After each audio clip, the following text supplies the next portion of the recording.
14 maj 1995, fshati ladorisht Strug.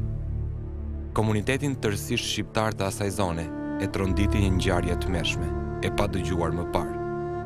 2 vajza të mitura në atë kohë, me Vlana Bizati dhe Argëtime Çaja, zhdukën pa lënë gjurmë. Të paktën kështu u duk për 6 javë që pasuan.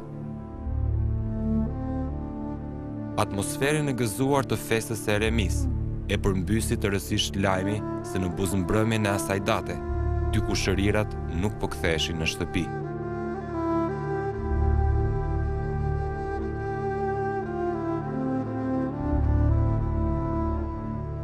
Historia mori një rrjedhë tejet negative, kur më vonë u zbulua ajo që nuk pritej. Por para se të humbisnin, me 2 vajzat kishte qenë daja me Vlanës, Idris Dauti, dhe ky i fundit, deri në momentin që flasim, dyshohet si një ndër të implikuarit kryesor në zhdukjen e tyre. Njerëz të humbur mori rrugën në drejtim të fshatit ladorisht, pikërisht për të zbuluar të vërtetën e patjetërsuar të humbjes së vajzave, që megjithse kanë kaluar shumë vite, në mendjen e banorëve të zonës së Strugës, ka mbetur si një hije e zezë në fundin e një tuneli që ende s'po merr dritë.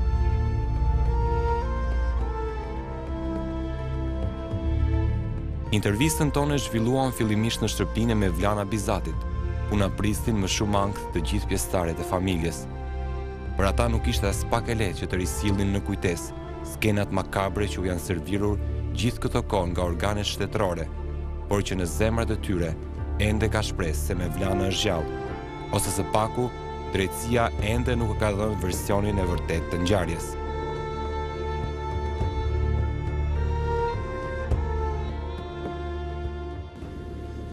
Dhe ditë kur ka ardhur këtu, ka qenë 14 maj festë, ditë e Remit, që shmetë më shumë. Ka ardhur më 8 ora në mëngjes. Kur erdhi këtu, unë e pas i zbekt në fytyrë. Se gjithë një ato kishin grindje me gruan e fillim vit në shtëpi. Dhe tash që bo kështu sojt. Tash pak jeni zona, keni pas dhe ngridhe. Jo, ta ishe, tha unë të dhiste gruas mbram, tha. Kemi mbitur pa gjumë, tha. Dhe jam i zbekt. Thashëm, po do shkoj, thash nuk se erte në festë, tha po do shkoj me fëmijët, tha. Tash edhe këtë cuta tha do shkoj, tash unë nuk vej. Se buri ku në punë për 7 ora, ku zdinte se çfarë bëheshte këtu. Unë e kishe shtruar tavolinën në një bukë fëmijët, me 8 euro në sabat. Edhe unë si motra që për vllajën digjet, tash unë stash bukë. Tha jo, tha unë nuk dua bukë, tha po dua një kafe, tha, pa sheqer, tha. Dhe kafe një kam bërë pa sheqeriq. Piu kafe i përcolla, ikojnë ato.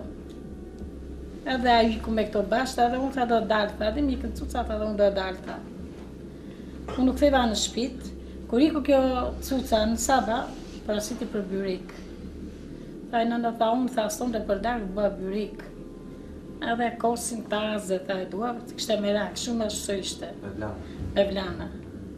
Tash ik, ti tash pa merak, si të mësoj unë, tash boni, tash kur të vish, tash unë byrikën do të boj. Vesa e shiu që binte atë 14 maj të 95-ës, duket se po paralajmëron të shtrëngatën.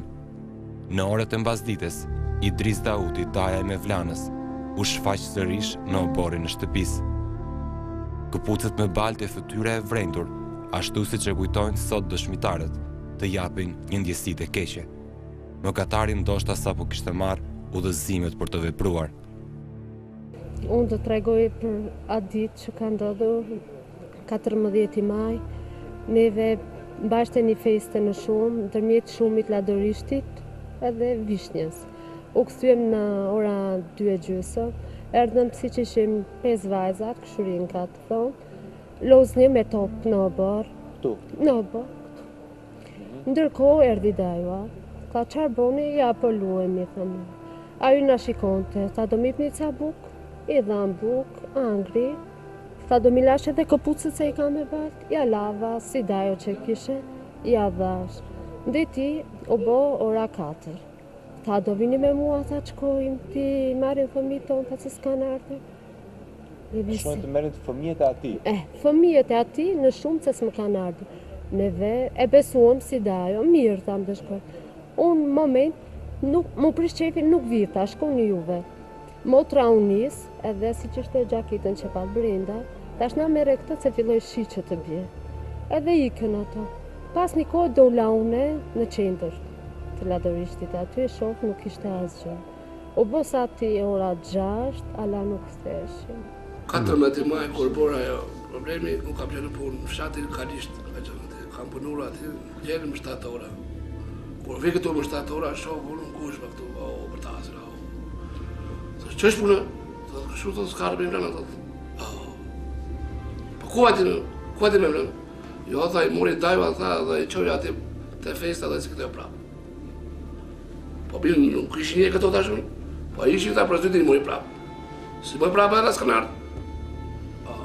Po, dherë, e kapa unë atë në prapë, të gjamija. Tha, ti ku i qoj fëmit? I mori fëmit? A mo i mori fëmit? Jo, po ku i qoj fëmit tërë? Ti i mori fëmit, jo s'ka marrë fëmijun?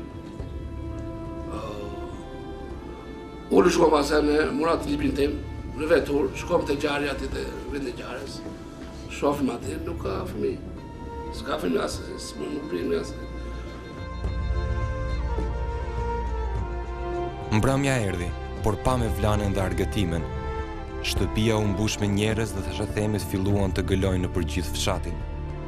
Alarmi u përhap më shpejtësi gjithandej në për njerëz, media e polici, nga Struga në Shkup, e deri në Shqipëri.